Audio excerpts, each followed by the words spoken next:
بسم اللہ الرحمن الرحیم۔ صرف دو کام کریں، آپ کی ہر مشکل آسان ہو جائے گی۔ یقین نہیں تو آزما کر دیکھ لیں۔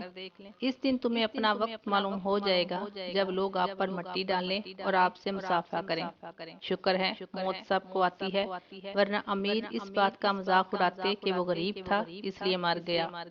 لوگ ٹھوکر کھا کر سیکھتے ہیں، نصیحت سے نہیں، کیونکہ نصیحت اکثر ایک کان سے داخل ہوتی ہے اور دوسرے کان سے نکل جاتی ہے، لیکن دل کو لگتا ہے کہ ہلاک ایک دکان ہے۔ زبان اس کا قفل ہے، تالا کھولنے پر معلوم ہوتا ہے کہ دکان سونے کی ہے یا کوئلے کی۔ جوں جوں آدمی بڑا ہوتا جاتا ہے وہ بھول جاتا ہے اصل میں وہ نیچے آ رہا ہے۔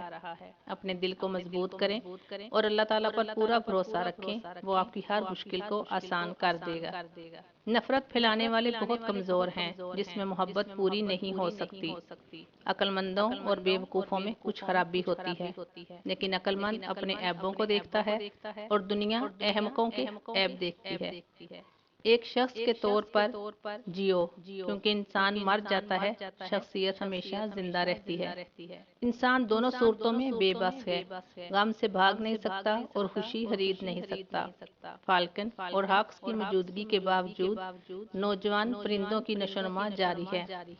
ہوائیں ساری روشنیاں نہیں بجھا سکتی، شیر دھاڑتے رہتے ہیں اور خوبصورت جوان ہرن کلیاں بھرتے رہتے ہیں۔ فرعون نے تمام بچوں کو بند کر دیا، لیکن اصل بچہ اس کے گھر میں پرورش پاتا ہے۔ یہ سب مالک کے کام ہے، اس کی مخلوق اپنے اپنے طرز عمل کے مطابق زندگی گزارتی ہے۔ وقت آگے بڑھ چکا ہے، لیکن مکھیاں، مچھر اور چوہے اب بھی پیدا ہوتے ہیں۔ اینٹی بائیوٹکس نئے جراثیم پیدا کرتی ہیں۔ مشرق اور مغرب میں بہت ترقی ہوئی ہے۔ انسان کل بھی دکھی تھا، آج بھی وہ خوش نہیں ہے۔ علاج خالق کے قریب ہے، لوگ نہیں سمجھتے۔ مالدار کی سخاوت اللہ تعالیٰ کی راہ میں رزق تقسیم کرنے میں ہے، اور غریبوں کی سخاوت رزق کی تقسیم کو تسلیم کرنے میں ہے۔ غریب صحیح ہے جو دوسروں کے مال کو دیکھتا ہے اور اس کی خواہش ترک کرتا ہے۔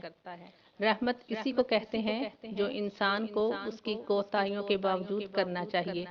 خیال ہونا اور زندہ انسانوں کے ذہنوں میں رہنا بھی زندگی گزارنے کا ایک طریقہ ہے۔ اگر تم دعا قبول کرنا چاہتے ہو تو یہ تین کام کرو: رونا اور بڑبڑانا، تنہائی میں دعا کرنا، شکر ادا کرنا۔ نیند زندگی کا آئینہ ہے جس میں موت کا عکس نظر آتا ہے۔ بڑے لوگوں کی خدمت کرنے کی بجائے چھوٹے لوگوں کی چھوٹی ضروریات پوری کی جائیں۔ ناظرین، اگر آپ ہمارے چینل پر نئے ہیں تو چینل کو سبسکرائب کریں اور ہماری